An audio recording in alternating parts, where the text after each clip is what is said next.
प्यारे सज्जनों, गुरु की महिमा अपरंपार होती है। गुरु अपने शिष्य पर सदा ही मेहरबान रहते हैं। गुरु में एक चैतन्य शक्ति होती है। गुरु की आंखों से चैतन्यता की धारें निकलती हैं। उन्हीं आंखों के तेज प्रकाश से सेवक के ऊपर अपनी दयालुता की निगाहें डाल करके शिष्य को निहाल कर देते हैं। गुरु की कृपा सदा ही अपने शिष्य पर होती है। उस कृपा को वही शिष्य प्राप्त कर सकता है जो गुरु पर पूर्ण श्रद्धा और दृढ़ विश्वास रखता है। प्यारे सज्जनों, गुरु नानक देव महाराज जी की वाणी है, तुझ बिन अवर न जाना, मेरे साहिबा गुण गावा नित्र।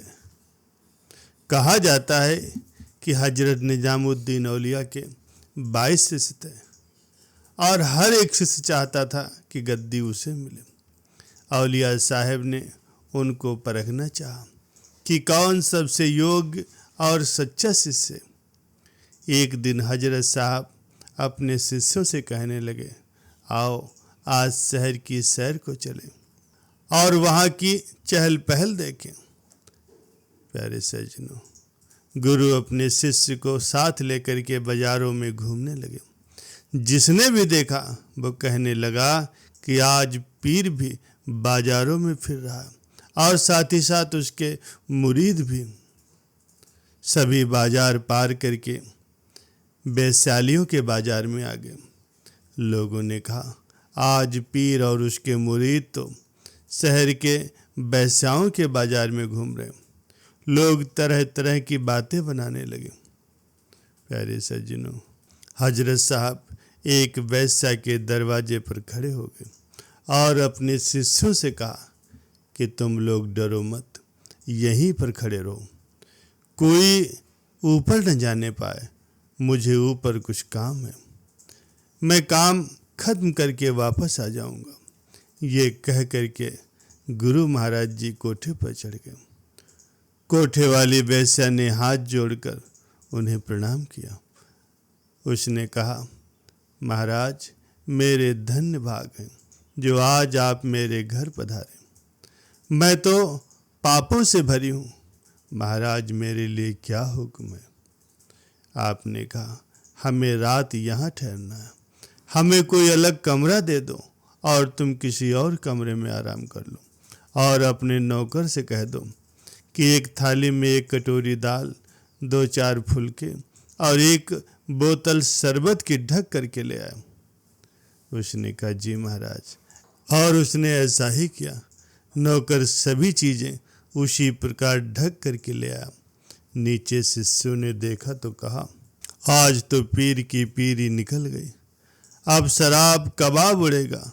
हाथ पर हाथ मार करके सबसे पहले एक शिष्य गया, फिर थोड़ी देर के बाद दूसरा गया, फिर तीसरा गया। इसी तरह धीरे धीरे 21 शिष्य चले गए, एक बाकी रह गया। प्यारे सज्जनों, दाल रोटी किसे खानी थी और शरबत किसे पीना था? आपको तो अपने शिष्यों की परख करनी थी। जब सुबह हुई तो गुरु महाराज जी नीचे उतरे और देखा सिर्फ एक शिष्य अमीर खुसरो खड़ा है। आपने पूछा, बाकी सब कहाँ गए? अमीर खुसरो कहने लगे, हजूर सबसे पहले वो फलाना शिष्य चला गया, इसके थोड़ी देर के बाद दूसरा चला गया, इसी तरह महाराज सब लोग चले गए। तो पीर साहब ने उससे पूछा, फिर तुम क्यों नहीं गए? वो बोला, हजरत चला तो मैं भी जाता, लेकिन आपके सिवाय मुझे और कोई जगह दिखाई ही नहीं दी, मैं फिर कहाँ जाता? आपने हंसकर उसे गले लगा लिया और उसे अपने गद्दी का वारिस बना दिया।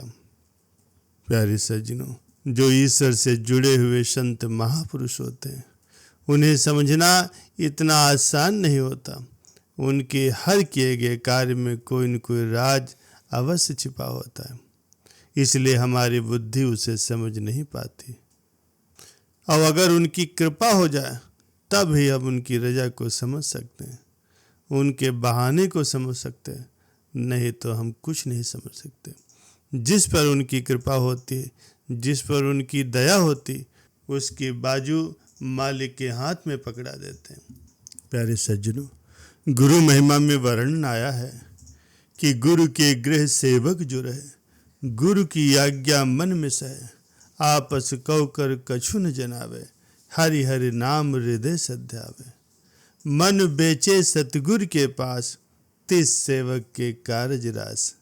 सेवा करत होय नहीं कामी, तिसको होत परापत स्वामी।